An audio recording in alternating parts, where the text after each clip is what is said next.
Hello again, friends. It's been quite some time since I've read our favorite novel of all time, Nighthawk by Jamie Bastido.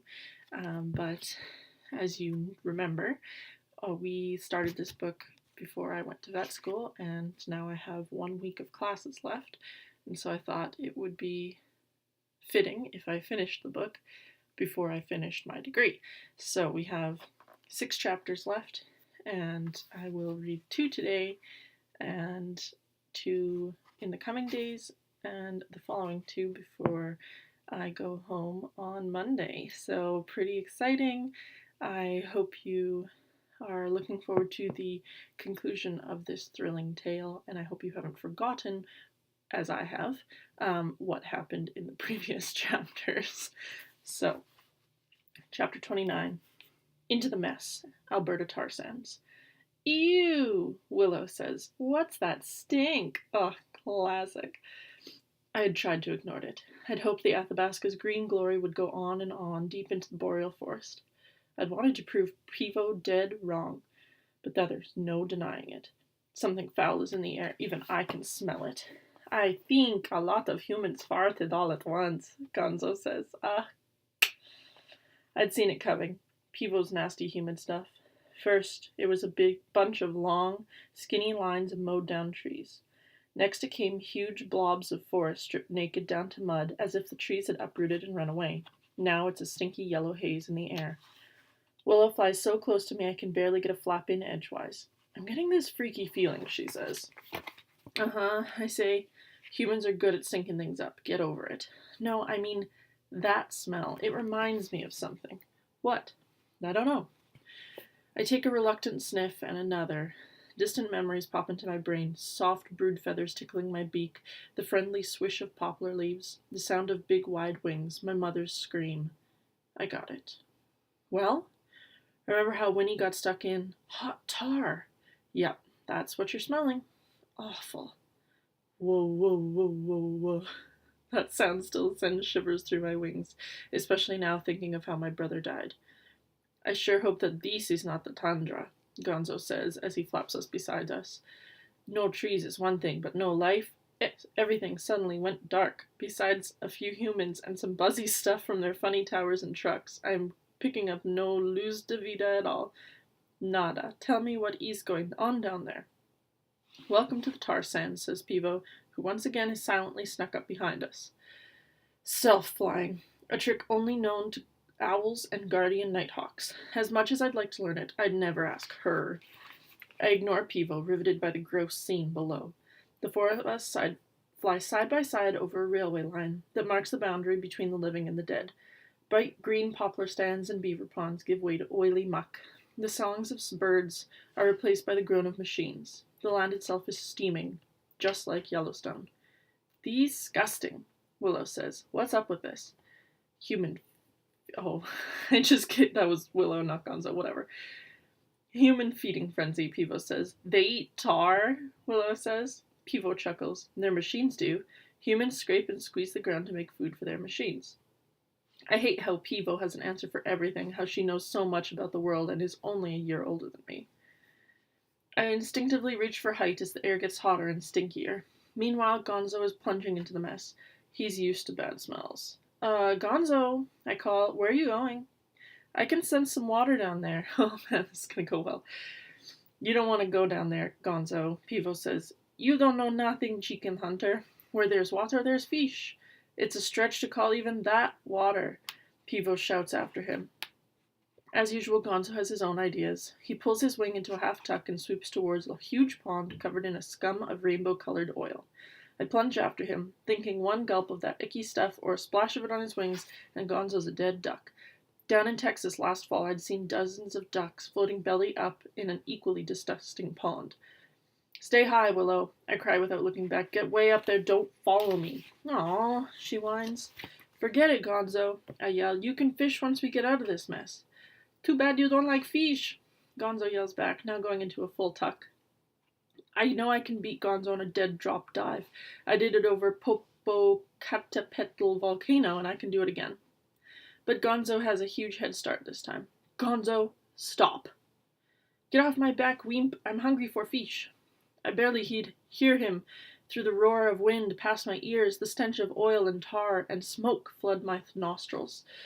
Gonzo levels off just before the oil slick. I take aim, tuck myself into a spear point, and hurtle towards him. Gonzo opens his beak just as I streak to his side. "Don't!" I yell. Boom! A deafening crack batters my skull. One wingtip grazes the surface of the oil. I flare my wings to shake it off. The tail feathers break the surface and get coated in more gunk. "Gonzo, help!" I madly flap to keep airborne. Whoa, whoa, whoa, whoa, whoa, whoa. I don't know what that's supposed to be. Gonzo circles back and zooms straight for me. A flash of panic in his eyes. He thrusts out his legs. He displays his dinosaur feet. Not again. The impact knocks the wind out of me. Boom! I feel Gonzo lurch at the sound of another crack. Now, locked together, we're both nosediving towards the gunk. I can only groan. Gonzo pumps the air like a mad eagle, straining for lift. He catches some air with less than a feather to spare before we would have to hit the surface of the killer pond. Boom! "Ay, caramba," Gonzo says, even as he lifts me high above the tar sands. "This is one freaking crazy place." Boom! Fucking humans, am I right?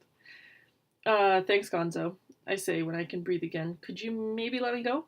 "But you got all that stinky stuff on your feathers." "No, really, let me try. If I fall, would you catch me again?" "If you insist. But let's not make this a habit, okay?" "Okay, but you are not the first chicken hawk I catch, if you know what I mean." "I get you, Gonzo." I feel a slight tremor come through Gonzo's feet, like he's just realized how close we came to biting it. He lets go. "Ouch!" I cry as I catch a wing on Gonzo's claws. I can barely flap my soiled wing. The other burns where Gonzo had hooked me, and my steering is all wonky thanks to an oiling tail. But I'm airborne. I'm alive. "Gracias, Gonzo," I say as we spiral up together. "De nada, amigo. How you say, owed you one." We climb high above the tar sands until I can see the boreal forest pick up again far to the north. I was beginning to wonder if this dead zone went on forever. "What was that loco sound?" Gonzo asks as we level off at 5,000 wing beats. "I think it's supposed to scare off birds," I say. I think maybe it worked. I laugh as I casually start looking around for Willow. Nothing but yellow haze. "Are you picking up any life forms, Gonzo, like my sister?" Gonzo swings in a wide circle, opens his beak, and slowly rocks it left and right, up and down, scanning the whole sky.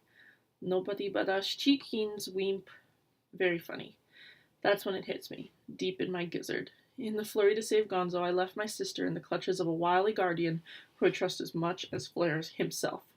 0. Chapter 30. Steering Home. Slave River, Northwest Territories.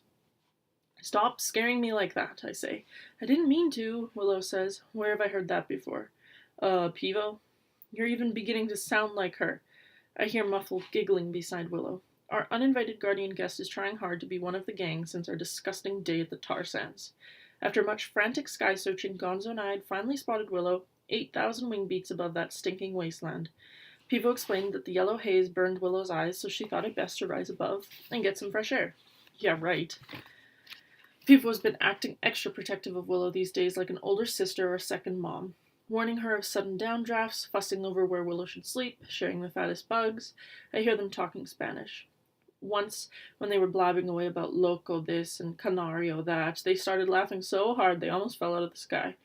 I thought of asking Gonzo to translate, but was too proud to ask. To add to my misery, Pivo has been teaching Willow some flying tricks that even I don't know, like low-level stealth flying and doing a backward somersault while hovering. Make me sick. I fly above the Slave River Valley in grumpy silence. I eventually lose myself in boreal beauty. I notice that the late May leaves are a lot smaller this far north. Big pans of rotten ice still drift down the river. Flock after flock of ducks, geese, and swans quack, honk, and trumpet all around us as I realize we're moving north in the cutting edge of spring. This begins to worry me. Will the tundra still be frozen when I get there? 100 Arctic terns explode off a mudflat as our shadows streak over them, and I find myself thinking of the silver-winged birds of my crazy dream. My dream of a giant raven who lives on a tundra lake and has wings as wide as this valley. This strange image, which both frightens and fascinates me, reminds me that as much as I love the boreal forest, I can't stop now, not here. Okay, straight up there were 1, 2, 3, 4, 5 commas in that sentence. With each wing flap, I can feel the call of the tundra getting stronger. But honestly, I don't know what to make of it anymore. I can thank Pivo for totally confusing me on this. Others will follow you, Wisp. The heck does that even mean? All I know is that each day I must fly due north, farther and faster than the day before, and my strange flock is beginning to grumble. What's the big rush? Willow whines. The tundra, if it exists, is probably still covered in snow. She's thinking that too. Snow? Gonzo says. What is that? You've never seen it? Willow asks. Why would he have seen it? He lives in fucking Mexico. Gonzo shakes his head. Nunca, never. It's this crusty white stuff that you can freeze your feet in. Oh, Nieve, I've heard about this. Only in mountains, no? No, Gonzo, I say. Might be a little bit on the tundra. Gonzo makes an upside-down lunge at me. You did not tell me this, wimp. Don't worry, Gonzo, I say. The caribou will be there with or without snow. This Yellowknife place east there. I just assumed that it would have been spelled right and it was not. This Yellowknife place east there. It's a Yellowknife, Gonzo. Exactamente. Is there any snow there now? No, Gonzo, but... So why we not stop there to go fishing? Maybe fish the dumpsters too, no? You're addicted to Gonzo. Yeah, Willow cries, why not stop there? I huff and pull way ahead of the flock. I feel it cracking inside. Two bearings come out of hiding and start battling inside me. Go northwest, take a side trip to my nesting place in Yellowknife, or go due north to the tundra, where my inner navigator is pulling me. This battle gets fiercer the closer I get to Moosehead School. I shake my head, trying to silence the war within. It only gets louder. I'm through with Yellowknife. What's the thrill in claiming old turf? Any bird can do that. Half of it burned down anyways. I'm out to find a new home, claim new territory, to live free, wherever and however I like. Arctic tundra, here we come.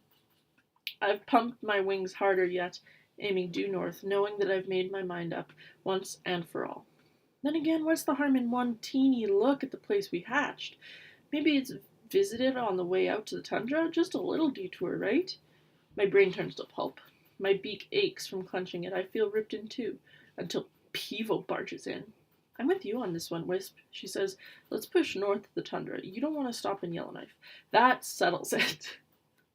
My swollen pride and bruised ego kick all logic and reason, hopes and dreams right out of my head.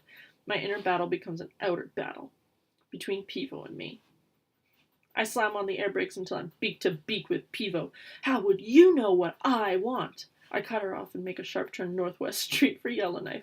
Come on, Willow, Gonzo, time for school. I close my eyes for a few wing beats, letting raw instinct steer me back to my first and only real home. I totally ignore the shrieking of my inner navigator, now more powerful than ever, calling me to an entirely different destination. It was really touching to see a teenage bird showing teenage human behaviors.